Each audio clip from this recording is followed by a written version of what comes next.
So, if you want to learn how to sell on StockX as a beginner in 2026, yeah, this is the full step-by-step guide to listing, shipping, and getting paid safely.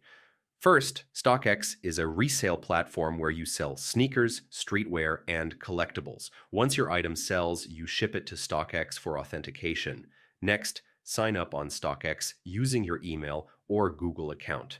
Make sure your profile is fully set up before listing anything. Now search for the item you want to sell. Select your size or condition and choose either sell now or set your own asking price. On StockX, you'll see the highest bid and lowest ask. If you want faster sales, match the lowest ask. If not, you can set a higher price and wait. Once listed, you just wait for a buyer to match your price or place a bid that you accept.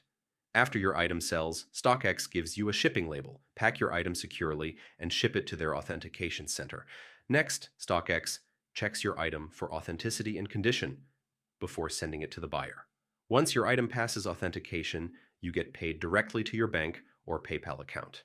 Finally, always check market prices, sell in-demand sizes, and avoid overpricing if you want faster sales.